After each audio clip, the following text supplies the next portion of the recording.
Gas prices are way up, so I figured this topic is more scary than ever. Enjoy today's episode featuring terrifying things that happened at gas stations. Just try and see if your bank account can survive the next pump. By the way, if you've ever seen a scary or unexplained creature while out at sea or at the beach, send me your story at darkstories.org for an upcoming Sea Monster episode. Thank you. Now, let's begin. Gas Station Creep from Optical Illusion.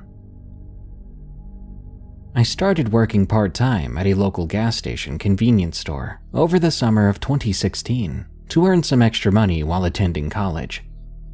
When I was hired, I was informed that female employees were never scheduled to work overnight shifts for obvious safety reasons, which I was relieved to hear. I wasn't so much worried about my safety, but I was concerned about getting enough sleep before classes.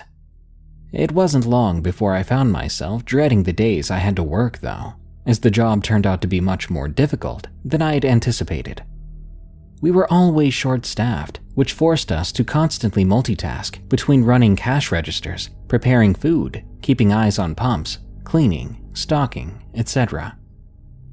To make matters worse, the two women who managed the place were awful in every way, and I frequently found myself biting my tongue and talking myself out of quitting.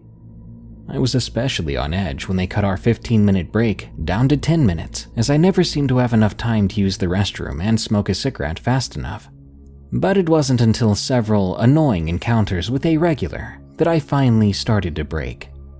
Let's call him James. James was younger than me, maybe late teens or early 20s, and he thought he owned the place. Perhaps being the grandson of one of the managers gave him a sense of entitlement to screw with people there. The first time I met James, he approached the counter to purchase some chewing tobacco. As I was ringing him up, I of course asked to see his ID. Then he reminded me who he was related to, but I politely asked again to see his ID. Another employee overheard our conversation and assured me he was old enough, so I went ahead and rang him up. Staring at me intently the whole time, he looked down at my name tag and said, "Mindy, that's a pretty name." I thanked him for the compliment and gave him his dip, but he continued talking to me and asking several personal questions. He wanted to know where I lived, what my last name was, whether or not I had a boyfriend. Meanwhile, a long line had formed behind him, and not trying to be rude, I said something like, "Sorry, there's a line behind you," and I casually motioned for the next customer to come up. But James didn't leave. He simply stepped to the side and continued talking to me, watching me, as I rang each customer up.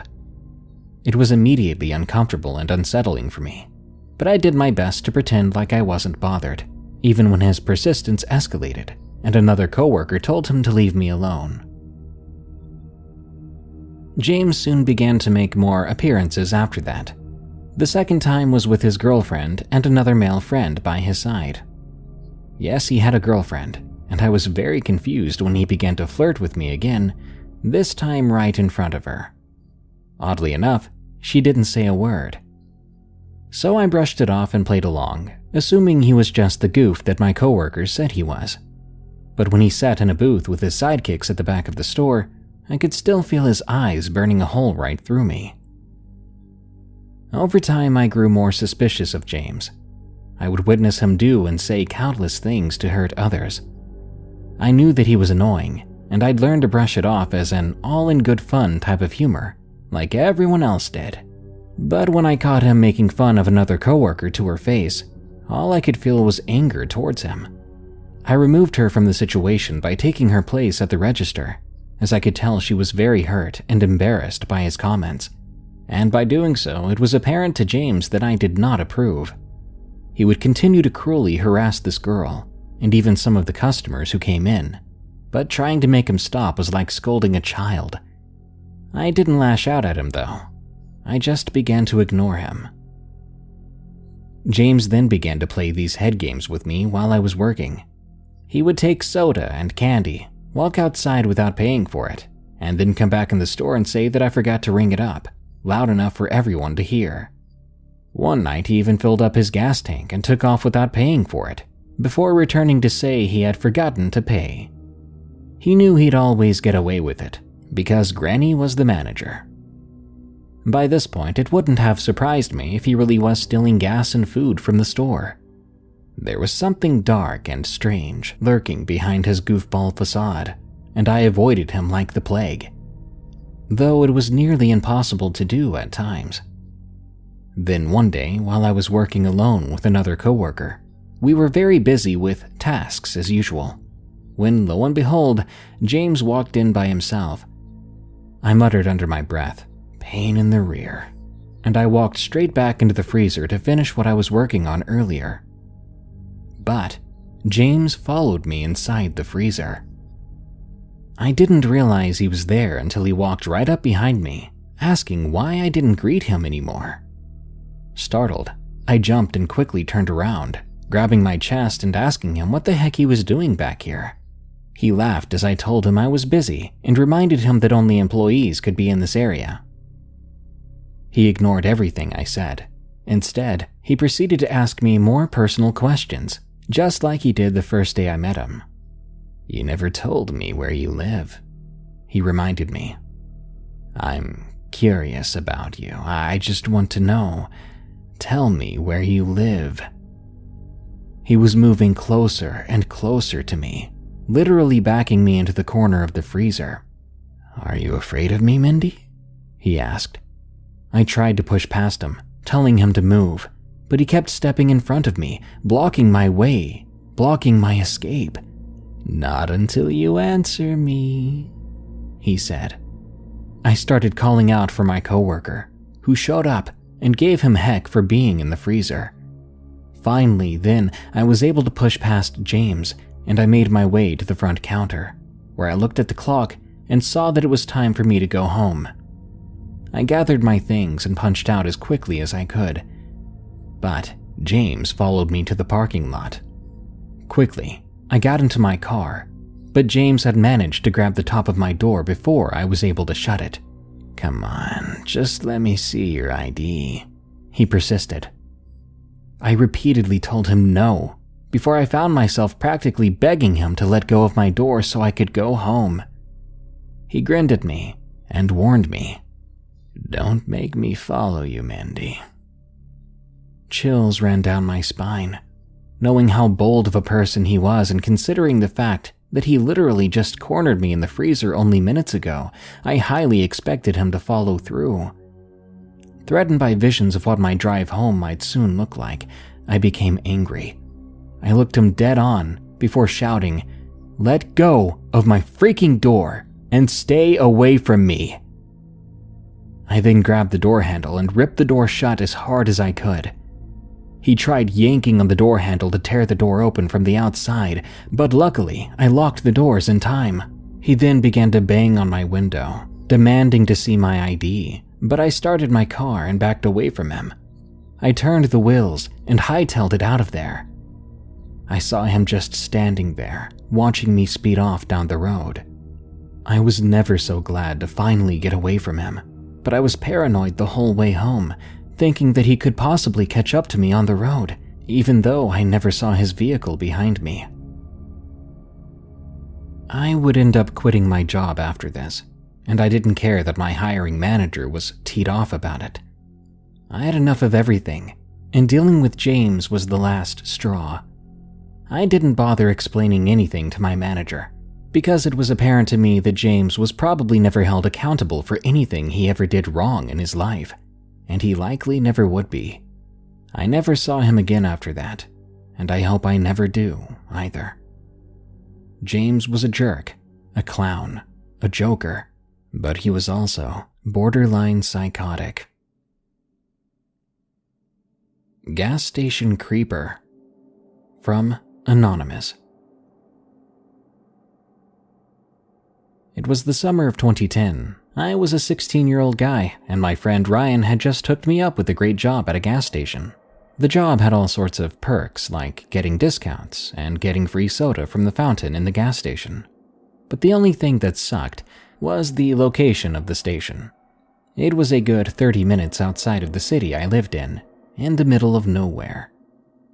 The road that led to my work branched off the highway I took to get there. My shift was the graveyard shift, from 10 p.m. to 3 a.m.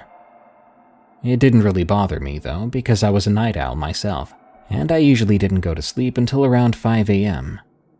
During that time frame, people rarely came in, and if they did, it was just to put money for gas. But for the most part, my shift was dead.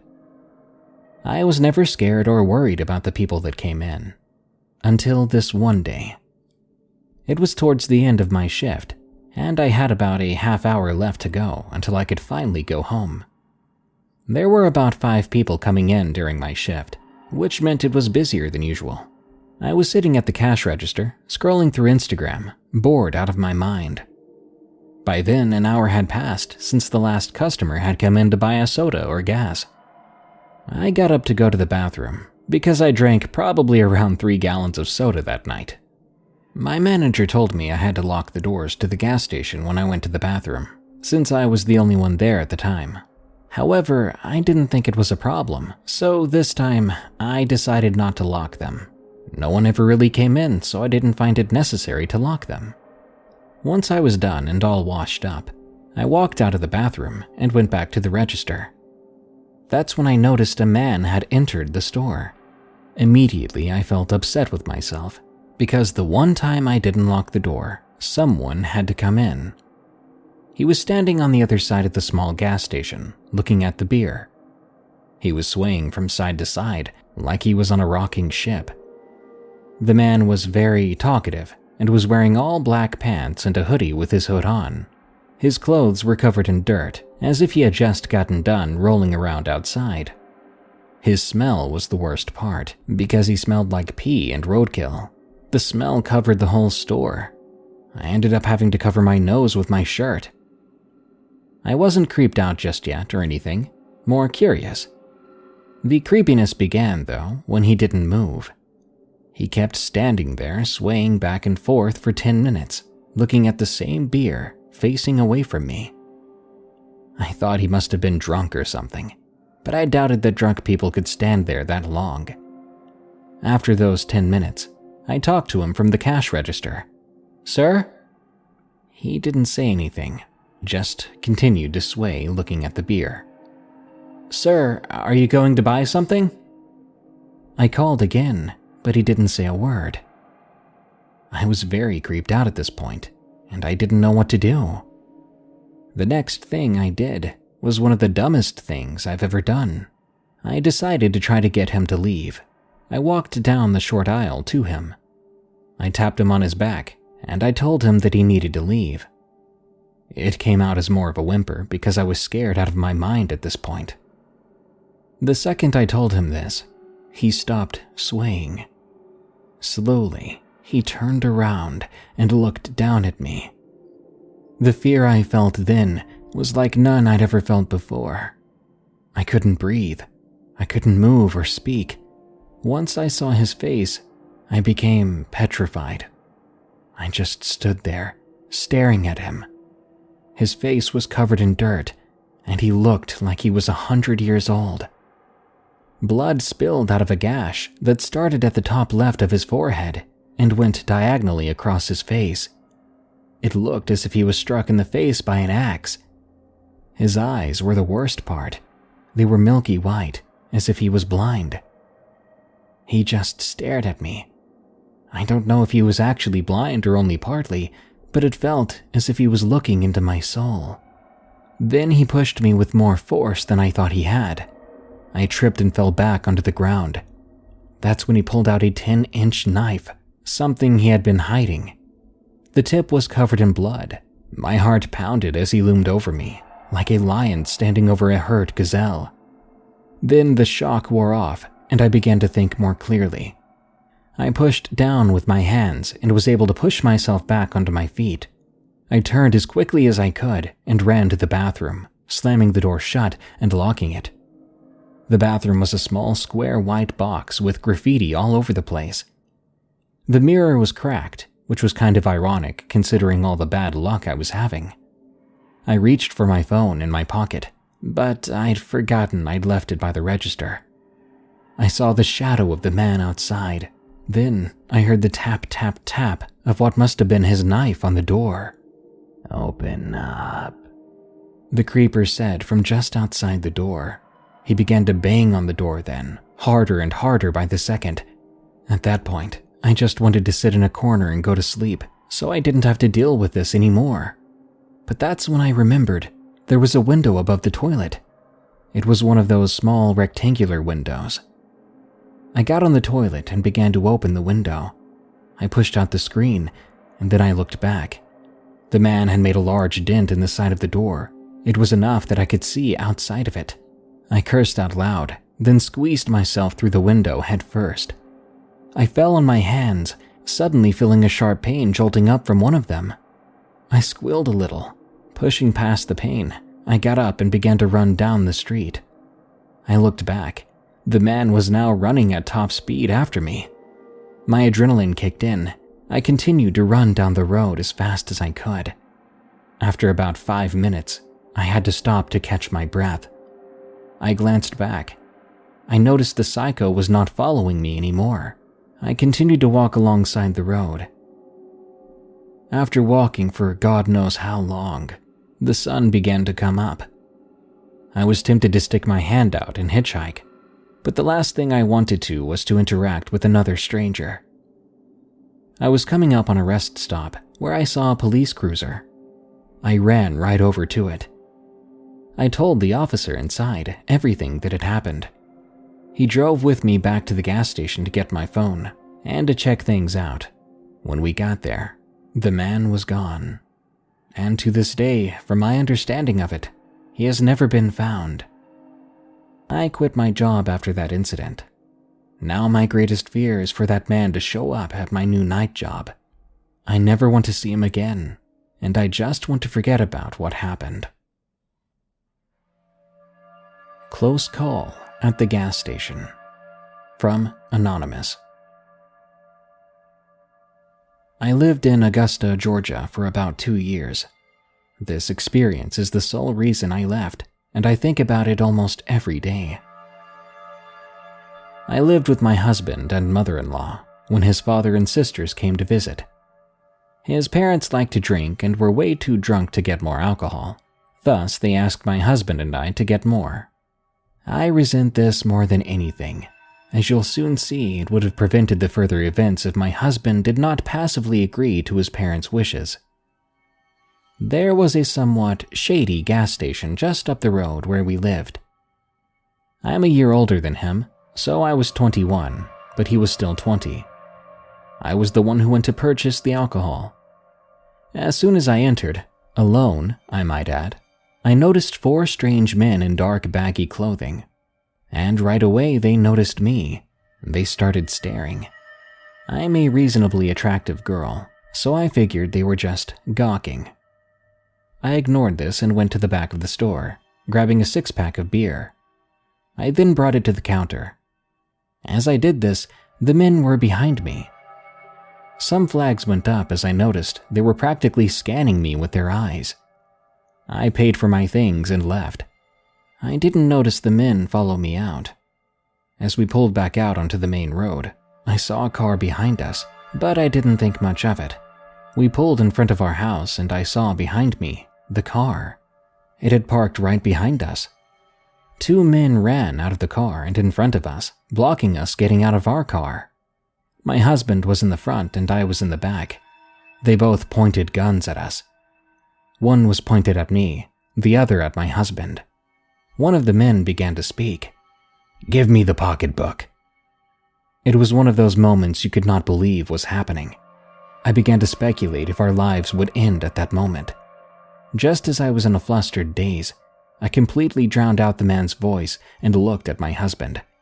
He was calling 911 while a gun was in his face. I remember yelling at him, "Brian, we're both going to be dead before anyone can help us." Then the man started to count. "Give it or I'll shoot. 1, 2, 3. I didn't want to know how far he would count before he shot us, so I gave in and handed him the wallet. The two men got back in their car and peeled out. It was very foggy and dark that night. Both my husband and I are nearsighted, so we couldn't get a plate number or a good description of the men in the car. My husband carried me into the house absolutely hysterical. I broke down on the hallway stairs as his parents and sisters came to us in concern. His parents seemed to sober up as my husband explained what happened. He then called 911 afterwards. I remember looking at his parents and silently cursing them for making us go out there. As my husband was on the phone, I suddenly remembered the men in the gas station. When the police arrived, he said he could not give a good description of either the men or the car. I immediately recommended checking the gas station security cameras, as I was followed by the men previously. They made a report and gave us a card in case anything came up. Unfortunately, I never heard anything back, even after all the times I called. I never saw my wallet again, nor do I know what happened to those men. I canceled all my credit cards afterwards. We've long since moved to Tennessee, and it's been 5 years. I still wonder what became of those men, if they were ever caught, if they robbed someone else or worse. I also wonder if the guns were fake, or if we could have avoided the situation at all. My husband and I have a beautiful son who will be 2 in February, and I still think about how he never would have existed if those men had pulled the trigger. This idea is beyond haunting. Just to think because a couple of drunks needed more beer. I still resent them for that. A walk to the gas station. From Cagiest Nickel, 72. This story happened in Utah. I've lived here all my life and know the state pretty well. I had a great friend of mine spending the night one night. We'd been friends since about 4th grade, and at the time we were both in about 7th or 8th grade. I lived maybe 10 minutes of a walk away from a Common Sense, which is a gas station for those who have never heard of it. There was also a school just off the corner from my house at the time. My friend and I were getting hungry, so we looked through the house, but nothing was there that we wanted. Eventually, we decided to combine some of our allowance money to go to that gas station. We didn't end up walking by the house where the scary stuff happened on the way there. Instead, we walked by a main road to the gas station. The main road was a little behind the school, so that was our reason to walk by such a busy road. But something was off. There were barely any cars on it. It was basically a highway. I didn't think much of this at the time. We finally made it to the gas station. There was still a bit of light out, as the sun was going down behind the mountains. We decided to sit outside the gas station, snacking a little, before we began our walk home. Now here's the part when things start to feel really weird. I've always been pretty good on feeling if something was off. Just as we started walking home on a back road path, I was staring at the sky trying to figure out this feeling of anxiety. I seemed almost panicky, and I wasn't sure why. This is when me and my buddy began to notice this weird star formation shifting around, like the stars were swapping places. He and I both mentioned it at the same time. I then asked him, "Do you have a really bad feeling too? Like something's about to happen?" He said yes. There were at least 15 shooting stars in the matter of minutes, which got us feeling even more weird than before. As I knew the area better, I was leading the way back home. I decided to take a road that would lead us right to the school. When we turned onto this road, I felt sick to my stomach. It was then that I set eyes on that house. The blinds were open with a sliding glass door so we could see in clear as day. As we got closer, we saw a lady standing there, looking into a walk-in pantry. She was pale as snow, and her hair was messy, standing straight up. My friend said we should take a different road, but I didn't want to walk a longer distance as my legs were getting tired. So I said, let's just push on through. We kept walking, and at about 60 to 50 yards away, we didn't even see her move, and our eyes never dropped from that door. She was in the middle of the kitchen looking in our direction then. She was perfectly still, face unchanging. But when I got a good look, it chilled me to my core, and I froze for a moment. Her face was not human. Her jaw was more open than humanly possible. Her eyes were wide open, but no eyes were there, like it was just the sockets. And as dumb as it sounds, there were these black upside-down crosses on her face, with popping out black veins. As I rubbed my eyes to make sure that what I was seeing was real, the lights within turned off. I could no longer even see a silhouette of her. We kept on walking. 20 to 30 yards later, we see her door sliding open, with really long fingers gripping it. But I didn't see her come out. My buddy and I then start speed walking. We get near the deck, which is around 15 feet high. That's when we hear something. It was the woman screaming that she was going to kill us at the top of her lungs. Right after that, we heard the high-pitched scream of a little girl. My head shot around to see her jumping off the deck, landing face first on the ground. But then she proceeded to crawl fast right at us. We ran full speed, dropping whatever snacks we had left. As we got to the corner across the street, I turned around to see if it was still coming. What I saw was terrifying. 3 to 4 tall figures, around 9 feet tall. They were coming, along with that woman crawling at us. We ran all the way home for around 4 to 5 blocks straight. Ever since that day, I'll never go near that house again. And I hope that what we saw that night was nothing more than a shared illusion. Now to finish off this episode, I've added 3 stories from a previous episode titled Rest Stop Horror Stories, as they fit this category pretty well. Not to mention that old episode didn't get so many views anyway, and I don't want these stories to go to waste. Enjoy. The Rest Stop That Never Was, from Midnight Cowboy. Are you familiar with Nevada?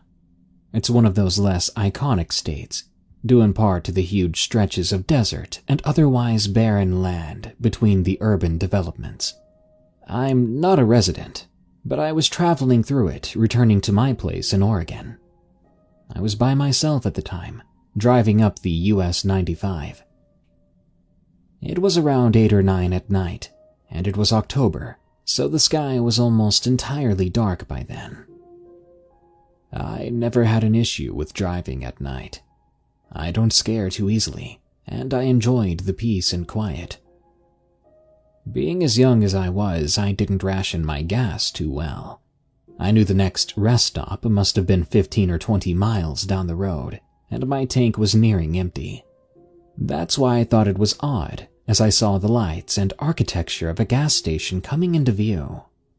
As I neared it, I got a better look at it. It was unbranded, probably independent as so many rest stops are down here. The store was well lit, and it had a rectangular sign right out front that read only 24/7. I remember thinking how lucky I was, and being confused as to why I didn't see it on the map prior to the trip. Without much more thought, I entered the store. So a few things struck me as off about it. It was a normal gas station, and notably very clean inside. However, all the food items had legacy packaging. For example, Doritos. Remember when they had the old 70s styles bags that had a white upper half? All the bags in the store looked like that. It seemed like all the other snacks had older packaging too, and when I went over to the cooler to grab a water, so did all the drinks. To my dismay, I didn't see any water at all, only sodas and some milks. Begrudgingly, I grabbed a cola, which also had the nostalgic retro design. Carrying my beverage up to the counter, I was greeted by an older woman. I don't remember much about her, aside from the fact that she was entirely bald. She had a plastic rose pinned into her shirt. She looked at me questioningly as I put my drink on the table. She rung it up manually in her very outdated-looking register. Interestingly, I didn't see a card reader anywhere on the table.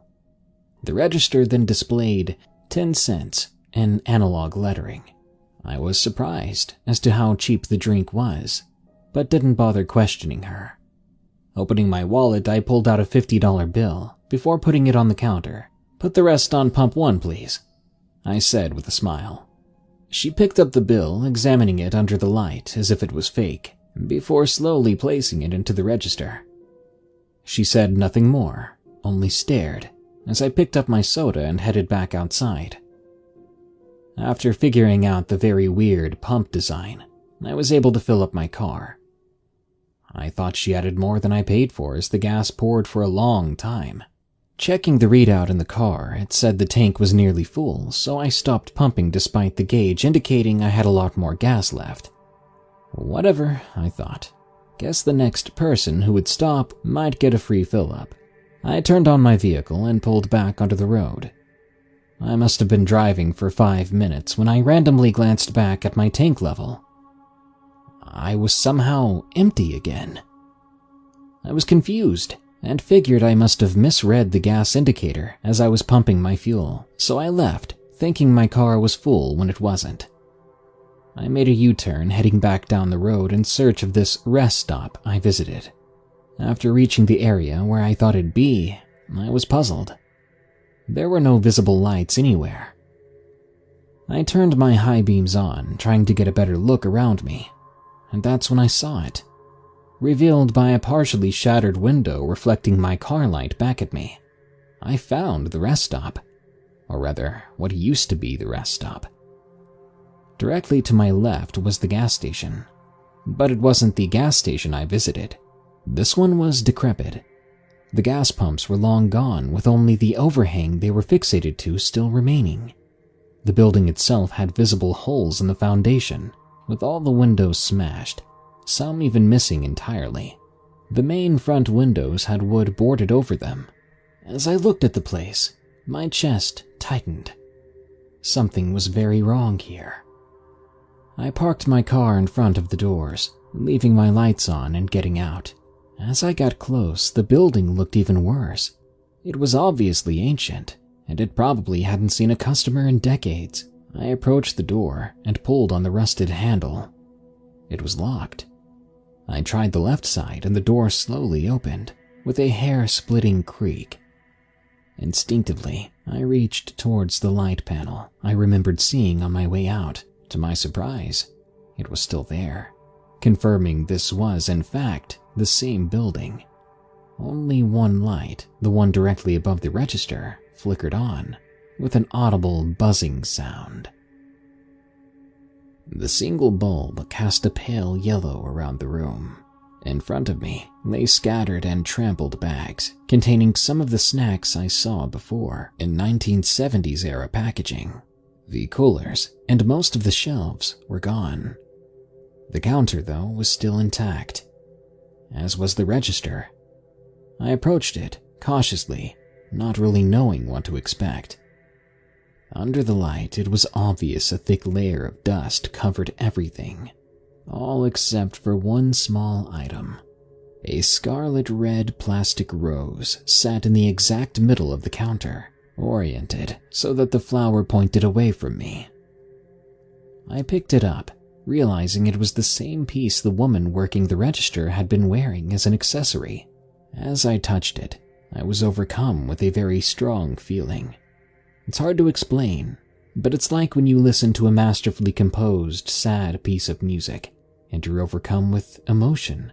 All the emotion the author poured into the song. This is what I felt as I touched the toy flower. I then thought I heard whispering, my instincts telling me to turn around, and I did. Of course, I saw nothing and no one. Strangely, though, the previously rusted door was swinging back and forth, as if someone had just bolted through it. After that, I left the gas station. Somehow, on my drive, my fuel gauge never got any lower than it was, and I was able to make it to the next real rest stop without any issues. To this day, I still can't wrap my head around the ordeal.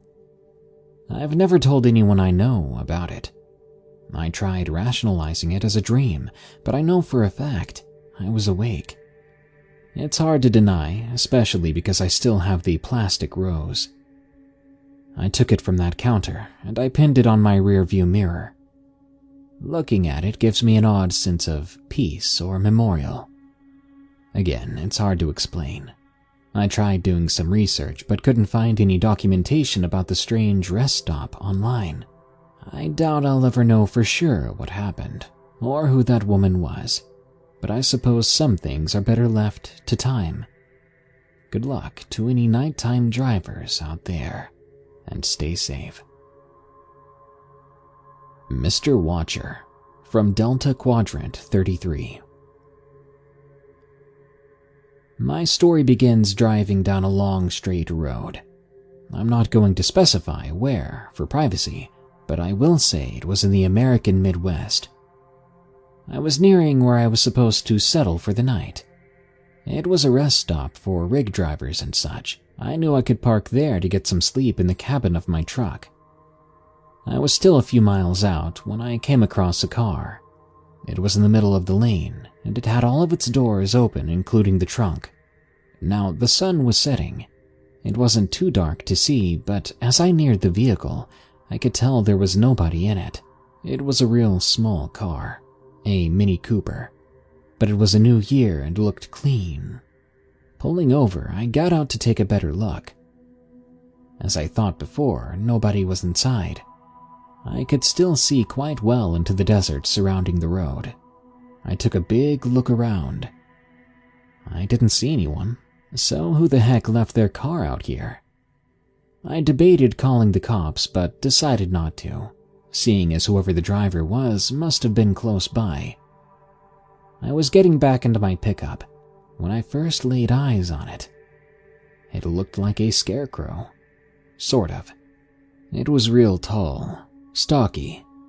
It had on a round hat with a big brim, and it hung as still as stone, just looking in my direction from maybe 200 yards off the road. From where I was, I could only see the silhouette, but still it made me feel off. I doubted the area I was in ever used to be farmland, so why was a scarecrow out here? I turned my engine back on and picked up out of there. Something to note, when I tried making out the scarecrow in my rearview mirror as I pulled away, it almost seemed closer to the road than it was before. Thinking it was just because of my mirror, I went down the road, not paying attention to it anymore. So I rolled into the rest stop around 10 o'clock. I parked my truck in the lot. There weren't many other vehicles there, only one other car, some real old trashy-looking sedan, and then there were 2 big rigs. Seeing as it was still open, I went into the diner, sitting down at the counter. It was a pretty nice place, considering it was in the middle of nowhere. I think I ordered soup and a sandwich, or something like that. I was the only one in the place, and the waitress was making conversation with me. Eventually, I mentioned the car I saw a few miles previous that had its hazard lights on. She seemed indifferent at first. Then I brought up the scarecrow, and she stiffened up. She focused, now looking me dead in the eye. A scarecrow, yeah? She talked quieter than she did before. What'd it look like? Pretty normal, big old farmer hat, I replied. She just sorta looked at me after that. Finally, she spoke again. Was it looking at you?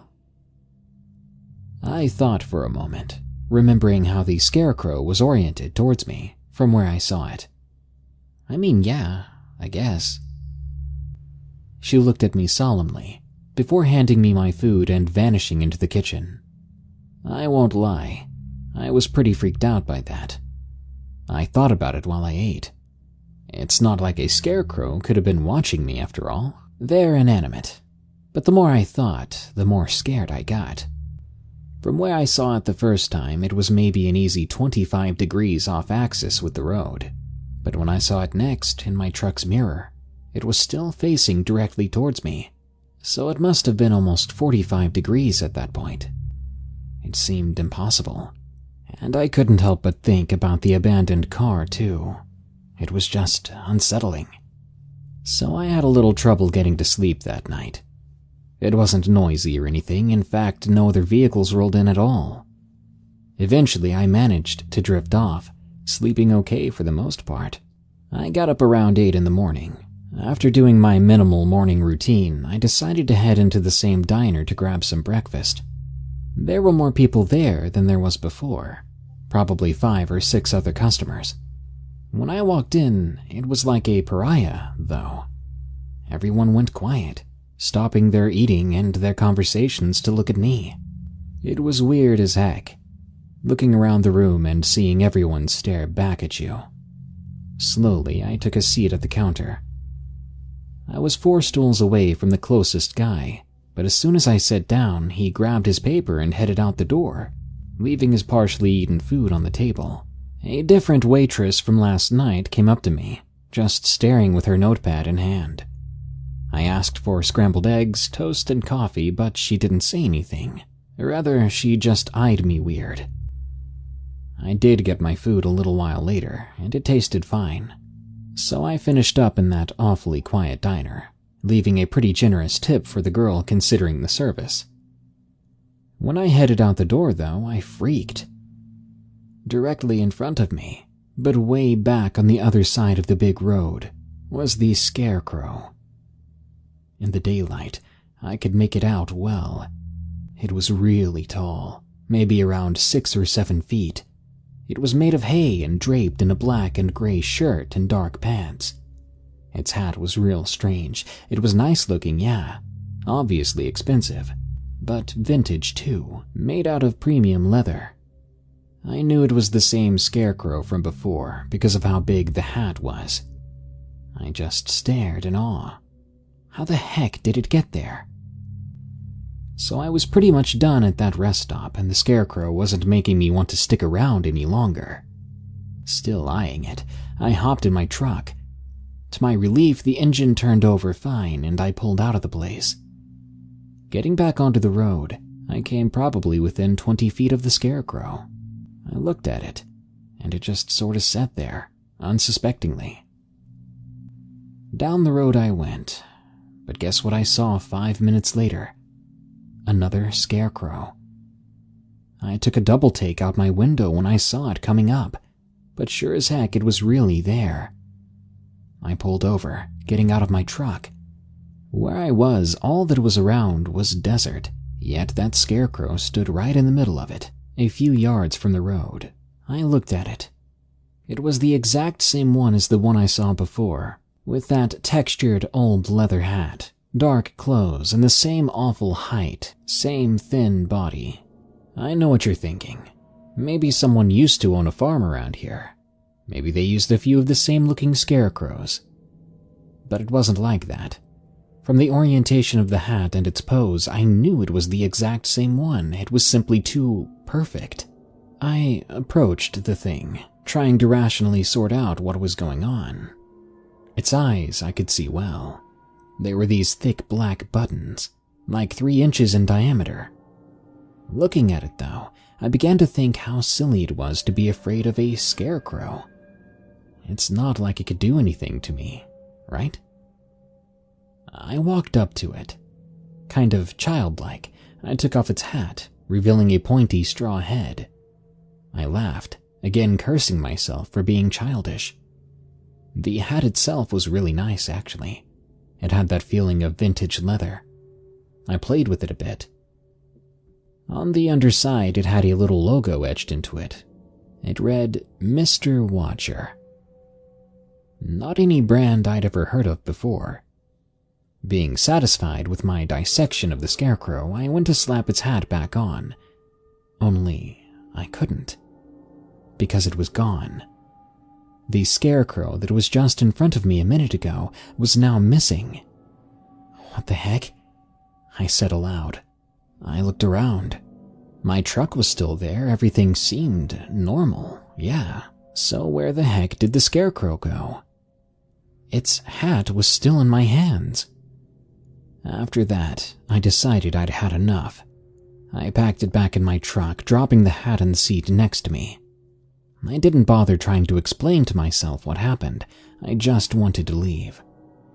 About 10 minutes of 70 miles per hour later, I was feeling okay again, until it rolled into view, another scarecrow on the same side of the road. Only this time it wasn't wearing the hat. I drove past it, barely looking at it, and accelerating a little more. I could have sworn it turned its head to look at me. A minute later, I saw another. I kept going. Another and another, always in the same position, the same clothes, all without a hat. I just kept driving, sweating and freaking out. The next one I passed, I watched in the rear view as I sped by. I saw its reflection slowly get more distant until finally, just when it was almost out of view, it started to run. I swear to you, I saw its legs turn, and I watched it sprint back into the desert, faster than a man or animal could, for that matter. At this point, I must have been nearing the top speed of my truck. Every minute or so, I saw the same darned scarecrow out of my window. I probably saw it 50 times until I thought I heard it scream. When I pulled past it, I swear it yelled. It sounded inhuman. Its voice stretched and unnatural, like its vocal cords really were made out of straw. Without thinking, I rolled down my window, tossing the leathery old hat out. Then I prayed, all the while pushing it well over the speed limit. To my surprise, though, I didn't see it anymore. I began to slow down a little. Another 10 minutes went by and I didn't see another scarecrow. I never saw it again after that. It just stopped appearing. To this day, I still have no clue how the heck it kept up with me. If I had to guess, it probably did something to the driver of that Mini Cooper, though. And I'll be honest, I really don't want to know what. I'm done with long desert roads. If you ever see any cars without drivers in the middle of a barren stretch of desert, I reckon you avoid them, or you might run into Mr. Watcher. The day I almost lost my life. From Anonymous. This took place 3 years ago. I was 18 years old. Now, as a 21-year-old female, it still gives me the creeps. I was seeing this guy, we'll call him Jack, at the time of this story. Jack was 20 at the time. He and I had an agreement. Nobody was to know about our relationship. Due to both of our family backgrounds, we would be forced to marry each other or not see each other at all. So needless to say, we often met in very secluded places. We just weren't ready for that kind of commitment, both being hurt in the past. Before you wonder, no, he wasn't violent, and the story isn't about him. More so about the guys we ran into at one particular rest stop. Now, the city I live in is very populated, and for our relationship to work, we needed to get away from it all from time to time. One cloudy day, we decided to take a drive a little ways out of town.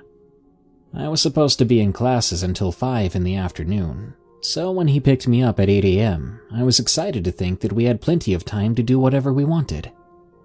The drive to get to where we were going was of moderate length. We listened to music over his stereo, and were just generally having a great time. I decided it was time for a break, so we stopped at a little rest stop area on the side of the road. This rest stop had a few tables and benches along with a couple of trash cans. Just next to the tables was a low fence to separate the rest stop from a farm. Beyond that fence lay a few hectares of beautiful green grass, the kind of grass that was grown to dry and make bundles of hay. As we sat at one of the tables, each enjoying a cigarette and some ice-cold orange juice, I felt anxiety building in the pit of my stomach. I stupidly brushed it off to me being anxious about being out of town, where nobody would know to find me with a person they wouldn't think to ask. I killed my cigarette and heard something familiar. Pulling into the rest stop just behind me, I heard a vehicle. I turned my head to look and saw a gray pickup truck of sorts. The windows were tinted, but through the windshield, I could make out two large figures, obviously male, but could not make out their features. Now, Jack was not a small guy. He was around 6 feet and muscular, thick black hair slicked back and a jaw that looked like it could break your bones with enough force. Being very intimidating by nature, he immediately squared his shoulders at the side of the truck behind me. He told me to get back in the car, and I protested. "Let's not be rash," I told him. "Someone probably just needs to take a leak." He looked at me with seriousness in his eyes. "Something strikes me as shady," he said as he rose from his seat and took me gently by the arm, leading me back to the car. The rest of the drive was uneventful, and we had forgotten all about the shady truck. We made it to our destination safely and walked into a single-story cottage-like building that we had booked in advance for a few hours of amorous activities. In each other's company, we both truly enjoyed the few hours of total freedom we had. But this is where things got bad. I could have sworn that in the middle of our fun, I saw a figure at the window, directly next to the bed. I chalked it up to a shadow due to the cloudy, dark weather, but I was wrong. We gathered our belongings and made our way to the front desk, which was situated at one end of the parking lot. We parked the car close to the office for some reason that Jack had given me.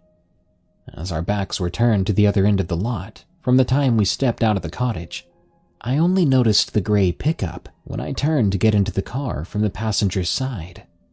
The second I realized it was the same truck, I turned on my heel to tell Jack, but he had already finished checking out and was standing right behind me. Seeing the fear in my eyes, he moved quickly to get us out of there. Before I knew what was happening, 3 guys emerged from the truck. 2 of them were quite big. The other was more average in height and size.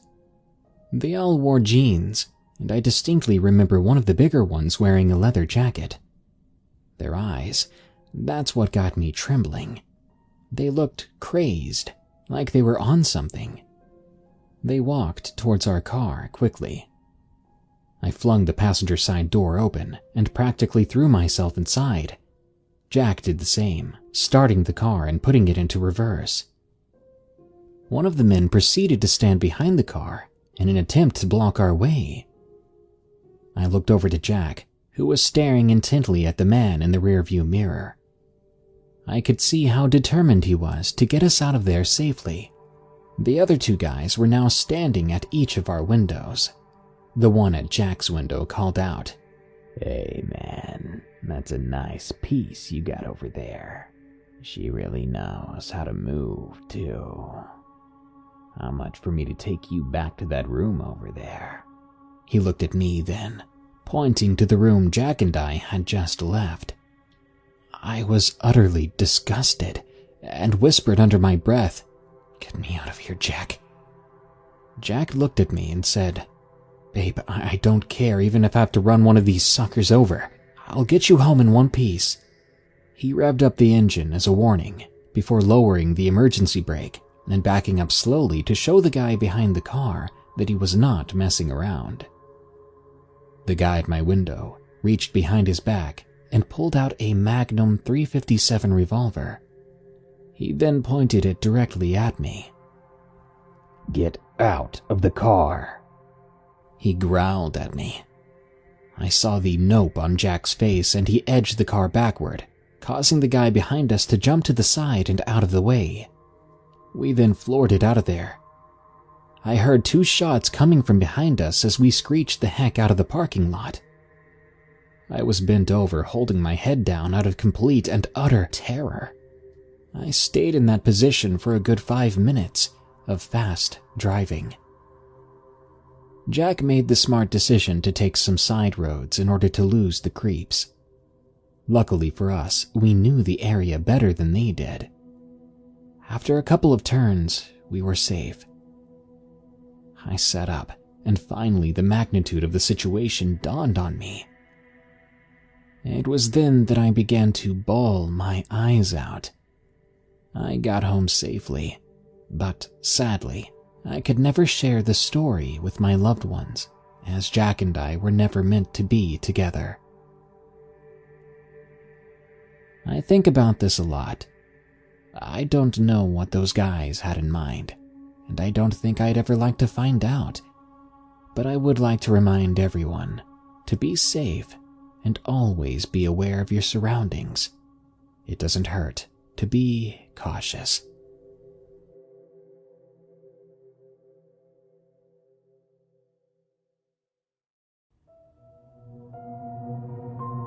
That brings us to the end of this episode of Darkness Prevails. More terrifying stories are on the way soon, so subscribe and smash that like button. By the way, did you know this show is available as a podcast called Unexplained Encounters? Just search for, follow, and rate Unexplained Encounters on Spotify, Apple Podcasts, or your favorite podcast app. This show is part of the EerieCast network. Go to EerieCast.com for more scary podcasts, such as Freaky Folklore, which explores your favorite monsters, myths, and mysteries, as well as Redwood Bureau, a fictional horror podcast about an agent on the run from an evil secret organization that captures supernatural creatures and entities. Well, thanks for tuning in. Stay safe out there and stay creepy, because this world is a strange one.